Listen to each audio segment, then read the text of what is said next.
오늘 저희가 함께 볼 하나님의 말씀은 마가복음 3장 7절에서 19절입니다. 마가복음 3장 7절에서 19절입니다. 말씀 찾으시는 동안 잠깐 덧붙이자면 우리 정갑희 성도님은 수십 년 전에 저희 교회를 또 신실하게 다니셨던 우리 교인이셨습니다. 우리 남편분은 이미 로즈우드 퓨너럴에 묻히신 닥터 정으로 알려지셨었고요. 그리고 아들 따라서 이제 아들이랑 같이 계시다가 그곳에서 돌아가셨는데 묘지가 여기에 있으시기 때문에 이제 모시고 와서 장례 예배를 치르게 되는 겁니다.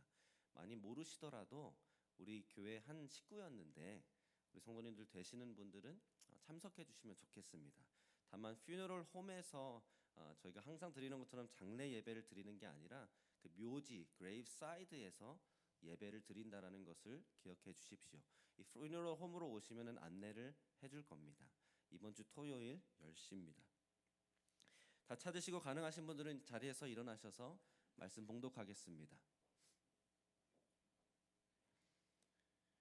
우리 한 조씩 교독하고 19절 합독합니다. 제가 먼저 읽겠습니다. 예수께서 제자들과 함께 바다로 물러가시니 갈릴리에서 큰 무리가 따르며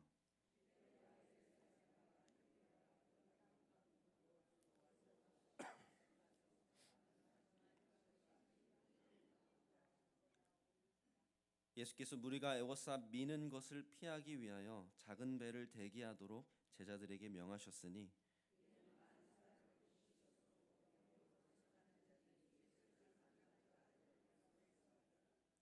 더러운 귀신들도 어느 때든지 예수를 보면 그 앞에 엎드려 부르짖어 이르되 당신은 하나님의 아들이니이다 하니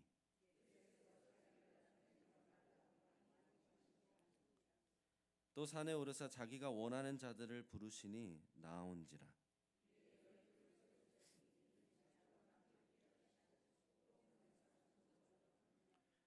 귀신을 내쫓는 권능도 가지게 하려 하심이로라.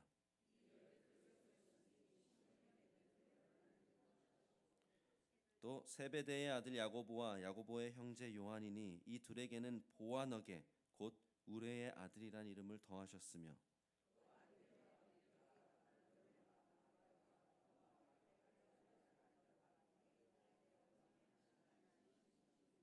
함께 읽겠습니다. 또 가룟 유다니 이는 예수를 판 자더라. 아멘. 자리에 앉으시면 되겠습니다.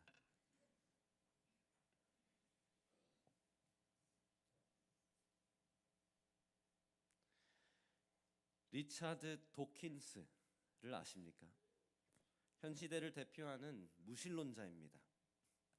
만들어진 신, The God Delusion 이라는 베스트셀러 저서도 남긴 사람입니다. 종교를 집단의 망상이다. 아주 신랄하게 비판하는 사람입니다. 그런데 그러한 도킨스가 작년 부활절 Leading Britain's Conversation LBC라는 프로그램에서 이런 발언을 합니다. I call myself a cultural Christian. 나는 문화적 정서적인 그리스도인이다. 나는 찬송가도 좋아하고 크리스마스 캐롤도 좋아한다. 아름다운 성당들을 보면 마음이 따뜻해지고 교회 건물들이 없어지지 않았으면 좋겠다. 나는 기독교 정서 그 분위기에서 집처럼 느낀다. 무엇보다도 영국이라는 이 나라에는 아직도 기독교의 선한 영향력이 필요하다 말했습니다. 그러면서 심지어 이런 발언까지 합니다. 기독교와 이슬람 중 하나를 선택해야 한다면 매번 기독교를 선택할 것이다. 기독교는 근본적으로 좋은 종교이고 이슬람에 대항하는 영국의 보루이다. 이렇게 말한 겁니다. 이 리차드 도킨슨 예수님의 제자입니까? 그렇지 않습니다. 왜냐하면 이 동일한 인터뷰에서 도킨스는 또 예수님을 조롱하듯이 부인합니다. 동정녀에게 나신 것도 예수님 부활하신 것도 말도 안 되는 것이다. 도킨스의 이런 솔직한 반응은 그런데 우리로 하여금 좀 생각을 해보게 합니다. 진짜 그리스도인, 진짜 예수님을 따르는 제자는 그렇다면 어떤 사람입니까? Cultural Christian, 문화적인 그리스도인일 수는 있으나 다 믿는 사람은 아니라는 것이죠. 주님이 좋고 선한 것들을 막 주셔서 그런 것들을 좋아할 수는 있지만 그렇다고 해서 주님을 따르는 제자는 아닐 수도 있다라는 것입니다. 여기 계신 우리 사랑하는 여러분들은 예수님을 참으로 따르는 진정한 제자이십니까? 어떻게 하십니까? 어떤 사람들이 진정한 제자일까요? 오늘 본문의 두 장면을 통해서 우리는 5가지 모습을 발견할 수 있습니다. 그래서 오늘 이 말씀을 통해 우리를 먼저 점검해 보기를 원합니다. 우리 교회를 되돌아보기를 원합니다. 무엇보다도 이 말씀을 통해 참 제자로 살겠노라, 그런 우리 교회 공동체 되겠노라 결단하고 순종하는 저희가 되기를 간절히 축원합니다. 아멘. 첫 번째, 예수님을 찾는다고 다 꼭 제자는 아닙니다. 7절에서 8절 말씀 먼저 봅니다. 예수께서 제자들과 함께 바다로 물러가시니 갈릴리에서 큰 무리가 따르며 유대와 예루살렘과 이두메와 요단강 건너편과 또 두로와 시돈 근처에서 많은 무리가 그가 하신 큰 일을 듣고 나오는지라. 저희가 이미 수차례 봐왔지만 수많은 무리들이 예수님을 가만히 내버려 두지를 않습니다. 가버나움에 있었던 베드로의 집에서도, 그들을 떠나 광야의 외진 곳을 가셔도, 바닷가로 물러가셔도 이 무리들은 자꾸 예수님을 찾아오죠. 쫓아갑니다. 그러면서 마가는 이제 이 예수님의 인기가 얼마나 절정에 이르렀음을 강조하려고 저 지역의 이름들을 하나같이 조목조목 언급하고 있는 것입니다. 사방 팔방에서 유대인, 이방인 할 것 없이 예수님에 대한 소문을 듣고 몰려왔다는 것입니다. 그가 하신 큰 일을 듣고 나왔다. 당연하겠죠. 나병 환자를 깨끗하게 하시고 중풍병자를 치유하시고 손이 메마른 사람도 낫게 하셨는데, 병자라는 병자는 다 치유해 주셨는데, 심지어 그 누구도 못했던 귀신을 내쫓으셨는데, 그 소문을 듣고 누가 찾아오지 않을 수가 있겠습니까? 근데 마가가 그려주는 이 장면을 이제 한번 상상해 보며 보십시오. 9절에서 10절입니다. 예수께서 무리가 에워싸 미는 것을 피하기 위하여 작은 배를 대기하도록 제자들에게 명하셨으니 이는 많은 사람을 고치셨으므로 병으로 고생하는 자들이 예수를 만지고자 하여 몰려왔음이었더라. 에워싸 미는 것을 피하기 위하여, 영어로는 lest they crush him 입니다. 얼마나 인파가 몰려들었는지 서로가 밀고 당기면서 어떻게든 예수님을 만져보려고 둘러싸니까 지금 예수님이 압사당할 정도라는 겁니다. 얼마나 위험했으면 배까지 준비해 놓으라고 하신 겁니다. 제가 이 말씀 묵상하면서 즉각적으로 떠올랐던 장면이 이 사진 장면입니다. 한국의 백화점이나 마트에 자주 갑자기 폭탄 세일이 있습니다.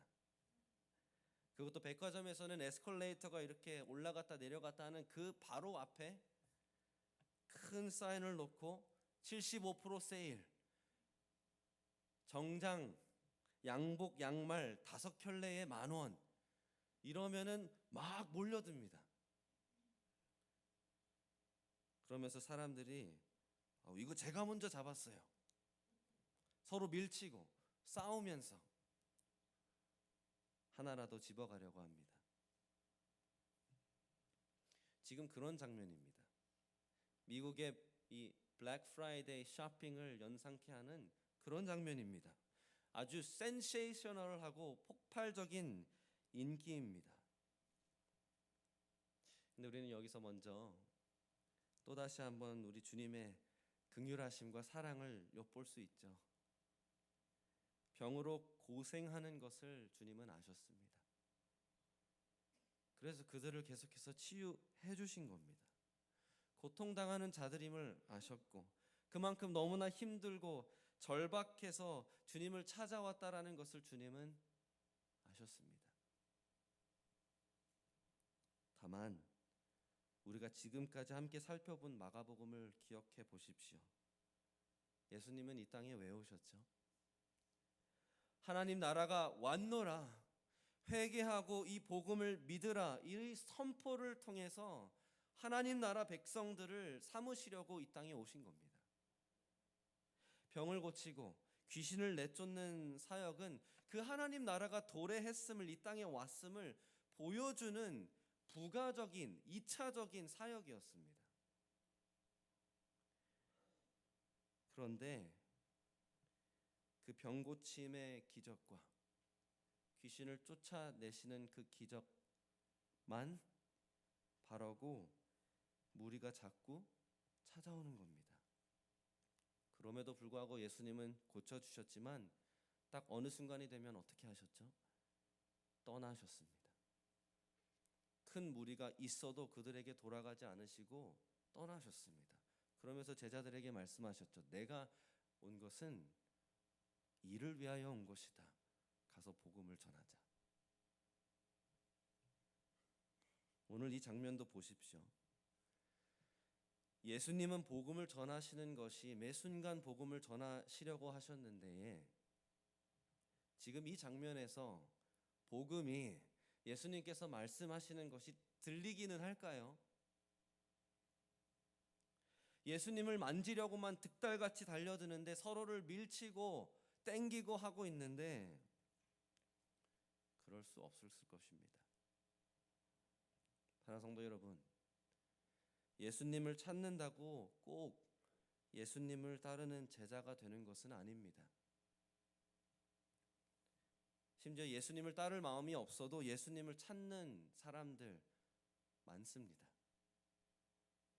제가 늘 언급하지만 그만큼 참 독이 되는 가짜 복음이기 때문에 언급합니다. Prosperity Gospel.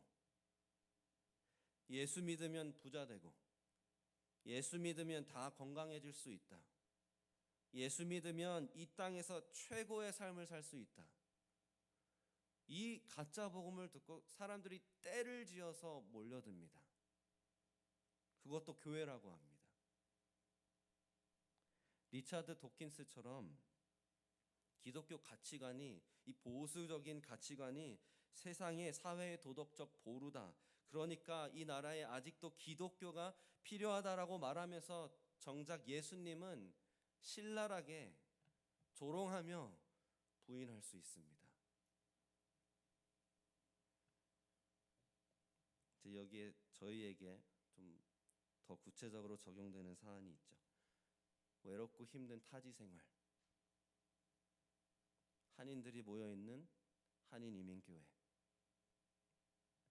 한국 사람, 한국 문화, 한국 음식, 한국 정서.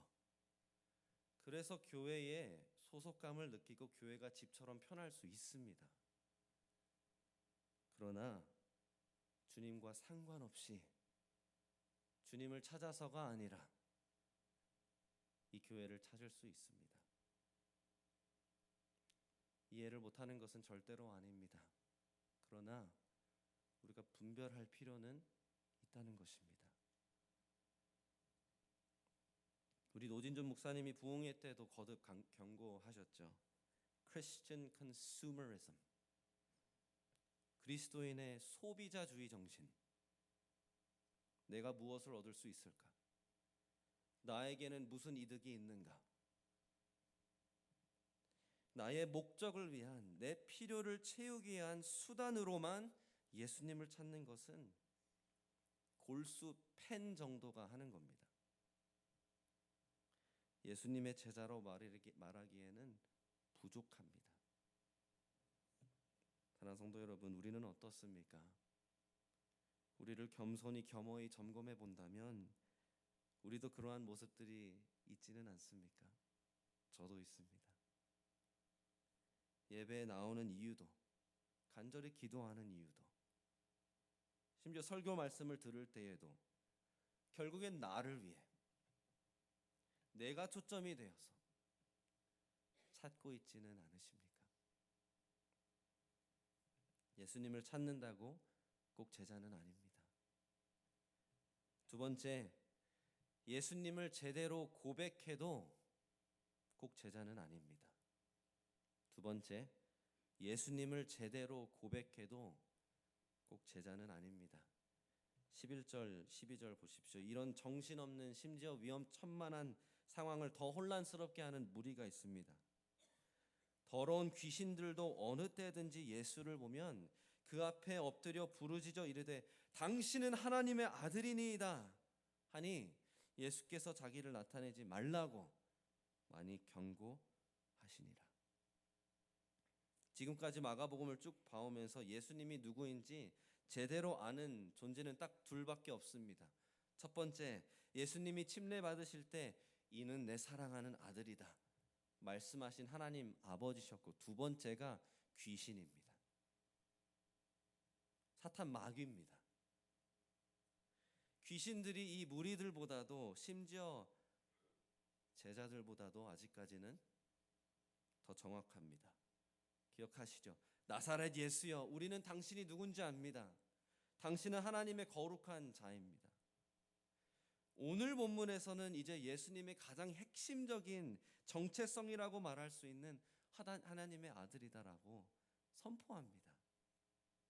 여기서 제가 당연한 질문 하나 드립니다. 이 귀신들은 예수님을 따르는 제자입니까? 그렇지 않습니다. 당연히 아니죠. 왜 그렇지 않습니까? 귀신들은 예수님을 사랑해서, 예수님을 신뢰해서, 예수님을 인정해서 예수님께 충성을 담아 지금 예수님을 고백하는 것이 아닙니다. 예수님을 영화롭게 하려고, 증언하려고 하는 것이 아닙니다.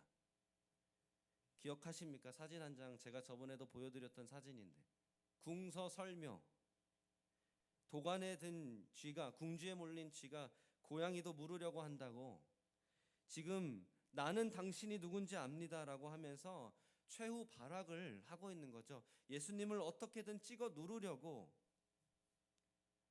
하는 것입니다. 물론 예수님에게는 씨알도 먹히지 않습니다. 그 입을 다물게 하시죠. 이것은 왕 대신 예수님의 권위를 나타내는 장면입니다. 더 나아가서 예수님의 정체성을 확실하게 드러낼 그때가 아직 안 왔다는 것을 의미합니다. 예수 그리스도 하나님의 아들, 귀신들이 말해줘서 사람들이 아는 게 아닙니다. 예수님이 저 십자가에 매달려 죽으시고 3일 만에 부활하시는 그 확실한 사건 때문에 그때서는 모든 사람이 보고 알게 되는 것입니다. 예수님은 하나님의 아들이십니다. 사랑하는 성도 여러분, 예수님께서도 말씀하셨죠. 우리가 좀 무겁고 불편합니다.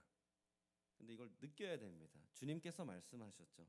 나더러 주여 주여 하는 자마다 다 천국에 들어가는 것이 아니다. 나는 너 모른다. 고백만으로는 예수님의 제자가 되는 것이 아닙니다. 혹여나 우리 가운데에 예수님을 정확히 알고 고백까지 하는데 예수님을 간절히 찾는 모습까지 보여주는데 정작 예수님의 제자가 아닌 사람들이 있을까요? 우리가 두렵고 떨리는 마음으로 우리 스스로를 점검해 보기를 원합니다. 서로의 삶을 들여다봐 주기를 원합니다. 물론 정죄하는 마음, 교만을 경계하십시오. 그게 아니라 정말 서로를 사랑하기 때문에, 서로의 영혼을 책임져 주고 싶기 때문에 우리가 점검해 봐야 되는 겁니다. 나는 진짜 제자인가? 내 사랑하는 수십 년을 함께해온 이 사람 진짜 예수님 제자인가? 우리 교회는 진짜 제자들로 이루어진 공동체고 진짜 제자를 삼는 교회인가? 주님께서 오늘 분별하게 해주시기를 간절히 소망합니다.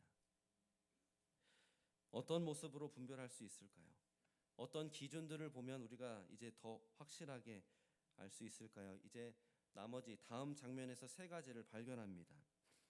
세 번째, 예수님의 부르심이 있어야 제자가 될 수 있는 것입니다. 예수님의 부르심이 있어야 제자가 될 수 있는 것입니다. 13절 읽습니다.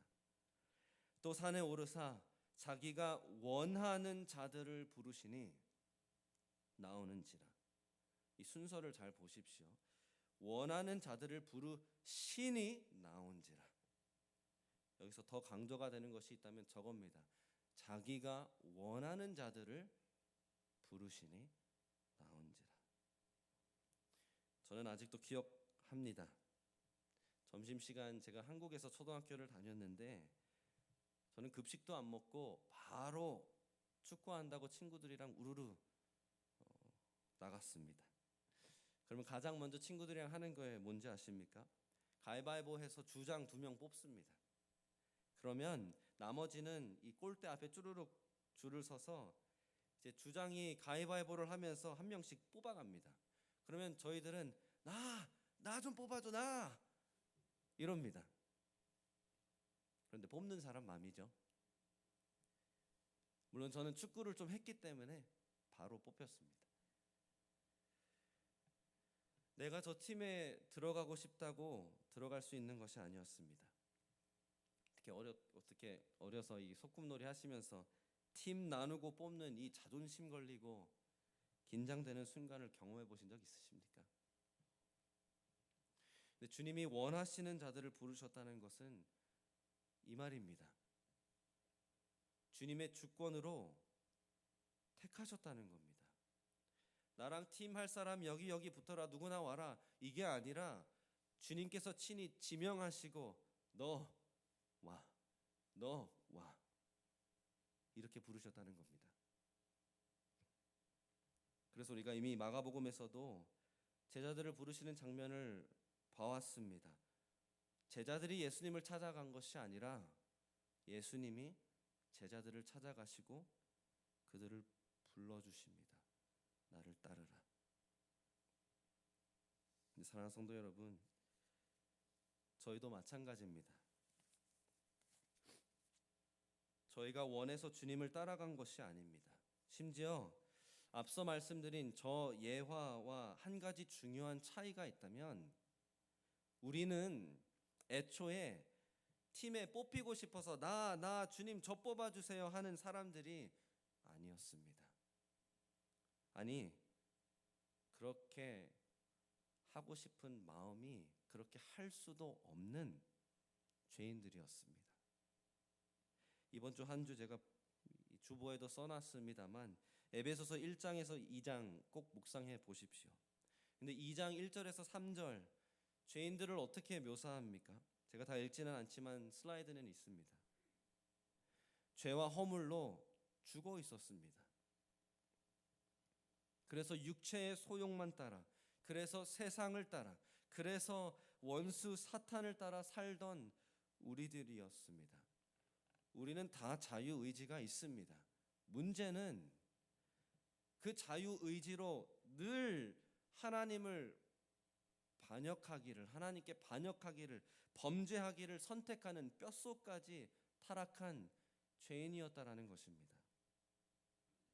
스스로 주님을 따르고자 할 사람은 없습니다. 그런 자들이 주님을 따를 수 있는 유일한 이유가 뭔지 아십니까? 주님이 먼저 찾아와 주셔서 주님이 우리의 이름을 불러주신 겁니다. 그리고 그렇게 부르신 이유, 이미 우리를 택하셨기 때문입니다.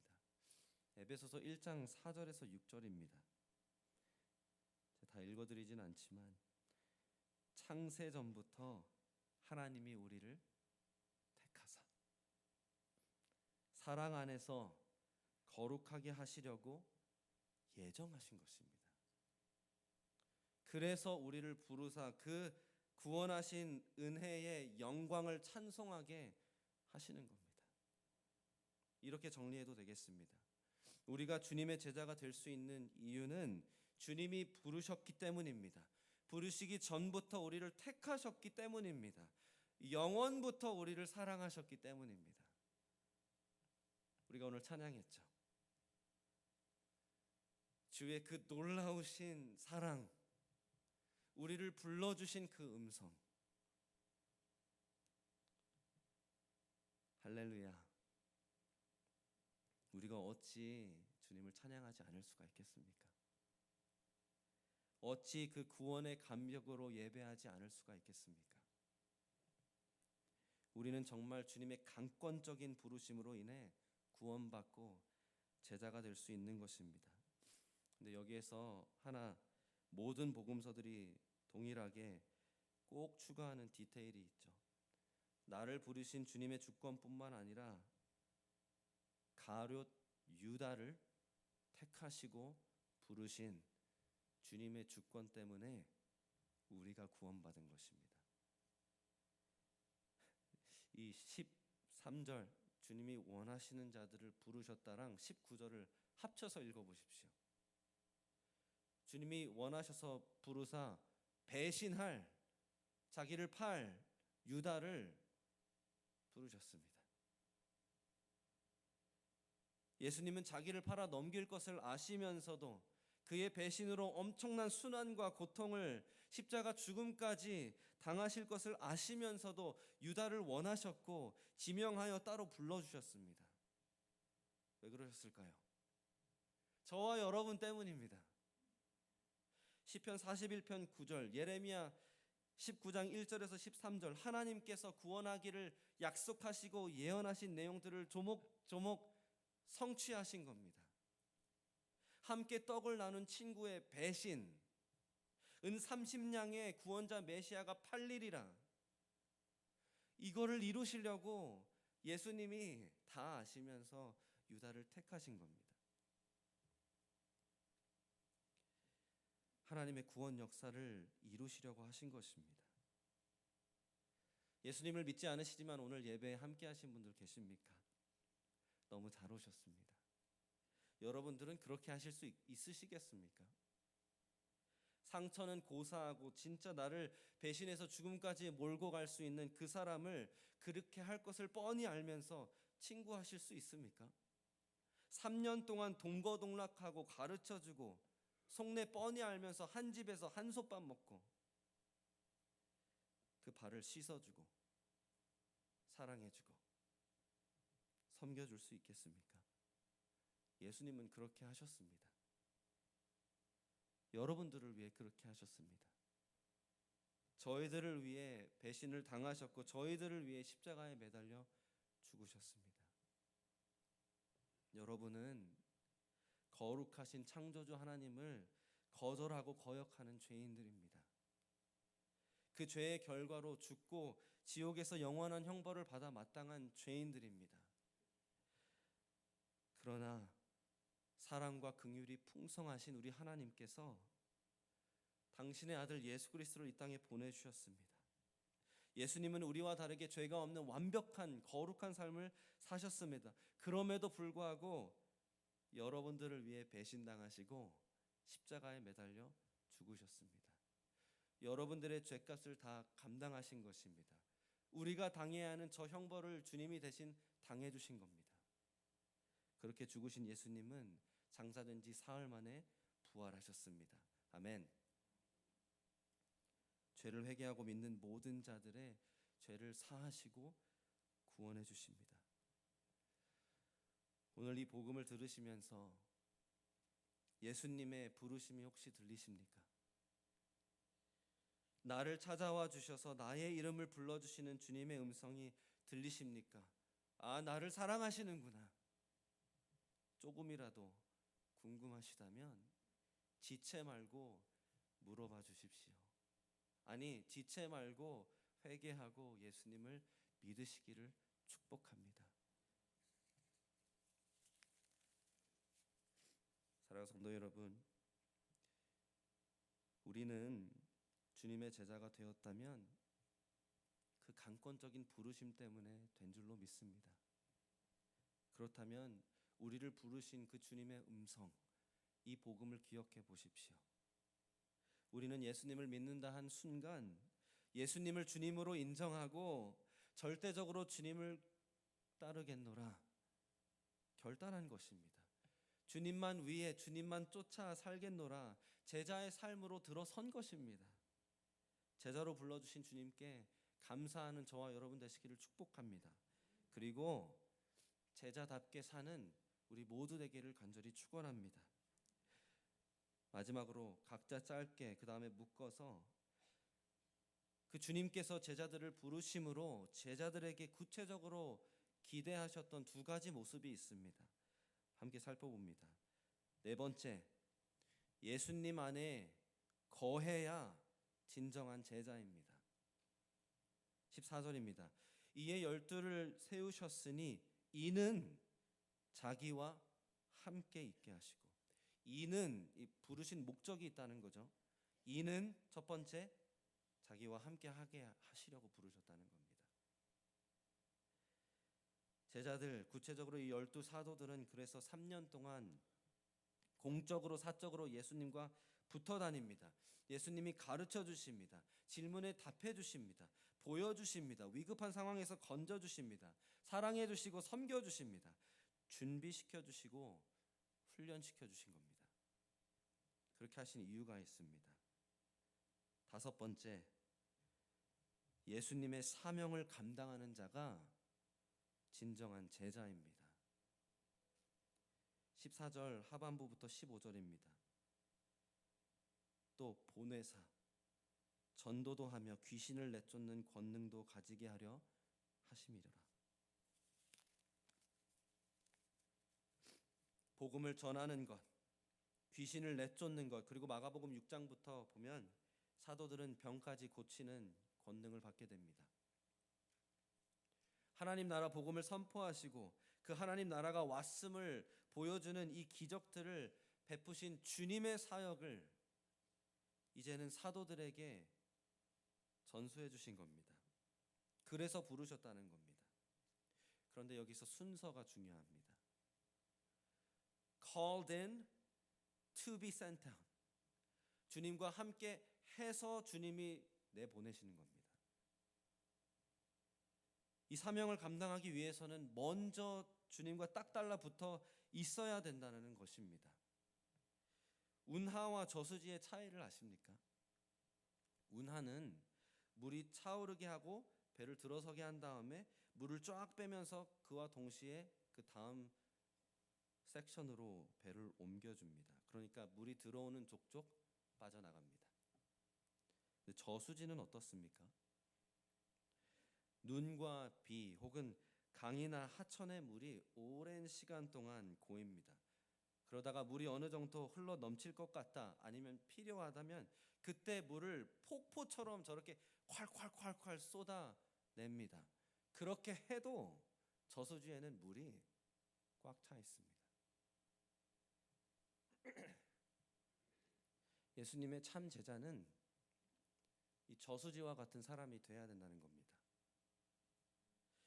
예수님으로 충만해야지 예수님을 전할 수 있는 겁니다.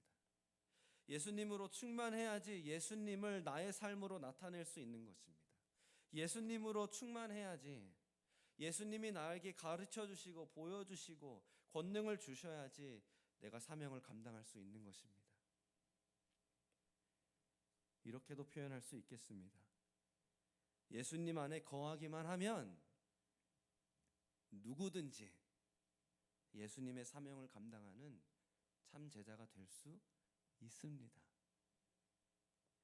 이 예수님이 세워주신 12를 보십시오. 16절 시몬 베드로, 배운 것 없는 불같은 성격의 소유자입니다. 17절 야고보와 요한, 예수님 옆 각각 보좌 하나씩 달라고 한 야심꾼들이고 얼마나 성격이 천둥과도 같았으면 우레의 아들이라는 이름을 붙여주셨습니다. 18절 다데오, 성경에 별로 언급도 되지 않는 무명입니다. 더 놀라운 것은 마태는 18절의 마태는 우리가 이전에 보았던 세리, 레위의 다른 이름입니다. 로마 정부의 빌부터 먹고 살던 사람들의 멸시와 미움의 대상이었던 그 마태가 사도가 되고, 동시에 가나나인 시몬, 로마 정부를 극도로 싫어하고 반정부 활동을 하던 열심당원 시몬이 예수님을 따르게 됐습니다. 이 두 사람을 한 팀으로 묶어놓으면 그건 disaster입니다. disaster.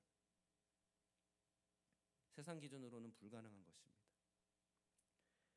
그런데 이런 사람들도 그것도 같이 함께 예수님의 사명을 감당하게 하신다라는 겁니다. 오늘 이 본문은 구원 역사, 구속사라고 하는데요, 그 관점으로는 아주 중요한 기점입니다. 기억하십니까? 구약에서는 하나님은 시내 산에서 하나님 백성 12지파를 불러 모으십니다.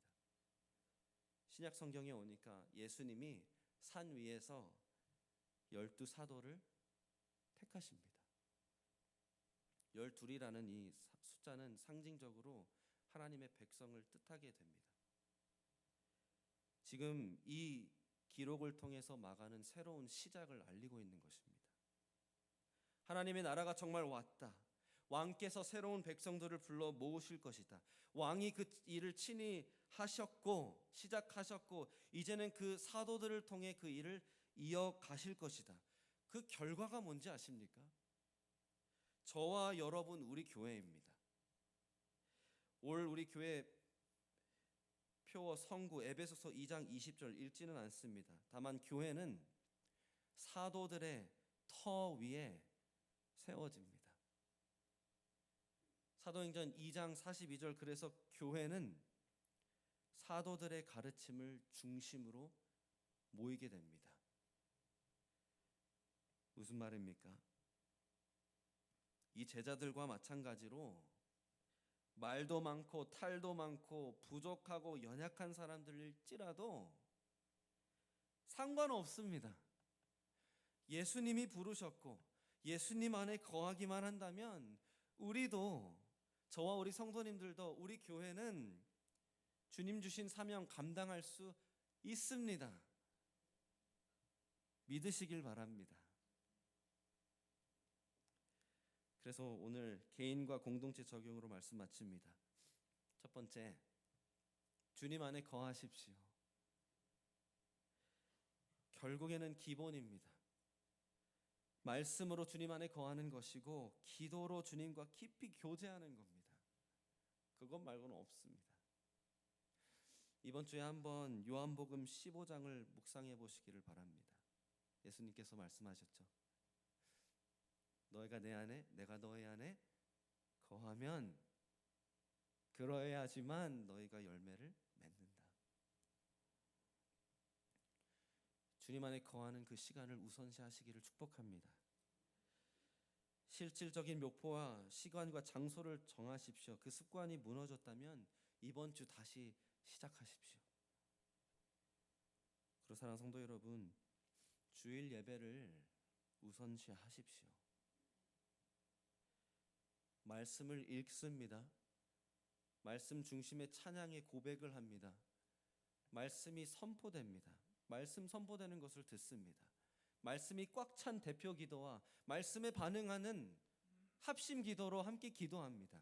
공동체, 교회는 주일 예배 때 함께 주님 안에 거하는 겁니다.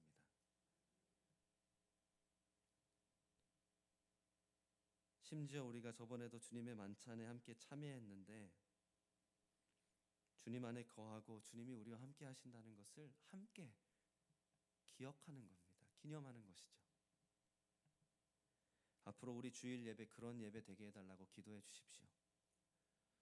주님이 우리 안에 충만히 거하시고 우리가 주님 안에 깊이 거하는 우리 주일 예배 그렇게 되게 해달라고 기도해 주시고 모여주십시오. 두 번째, 주님의 사명을 감당합시다. 이 J.D. 그리어 목사님의 뼈 때리는 명언이 하나 있습니다. 선교가 없는 교회는 교회가 아니다. 불순종적인 그리스도인들이 모여서 시간이나 때우는 것이다. 저희는 사도들은 아닙니다. 사도라는 직분은 이때까지만, 물론 유다를 대체하고 사도 바울까지만 유효한 직분이고 그 후로는 없습니다. 그러나 주님이 사도들에게 맡기신 사명, 모든 교회들과 모든 참 제자들이 이어 감당하게 하십니다. 마태복음 28장 잘 아는 말씀 제가 읽습니다. 예수께서 나와 말씀하여 이르시되 하늘과 땅의 모든 권세를 내게 주셨으니 그러므로 너희는 가서 모든 민족을 제자로 삼아 아버지와 아들과 성령의 이름으로 침례를 베풀고 내가 너희에게 분부한 모든 것을 가르쳐 지키게 하라. 볼지어다 내가 세상 끝날까지 너희와 항상 함께 있으리라. 사명도 주셨고 권능도 주신다 하시고 우리와 함께 하신다고 합니다. 그렇다면 사랑하는 성도 여러분, 이번 주 한 주 한 사람에게라도 예수님의 복음을 전해 보십시오. 내가 가르치고 양육할 수 있는 제자는 우리 가운데 누가 있을까 기도해 보십시오. 그리고 우리 함께 시작하기를 원합니다. 우리 타이도탄의 침례교회, 전도와 선교, 복음 선포 지속적으로 이루어지는 교회가 되기를 원합니다. 무엇보다 제자 양육이 당연한 교회, 진짜 제자를 세우는 교회, 우리 교회 안에서뿐만 아니라 열방 가운데서도 제자 삼고 교회를 세우는 교회 되기를 간절히 소망합니다. 그렇게 기도해 주시고 동참해 주시기를 축원합니다. 함께 기도하겠습니다.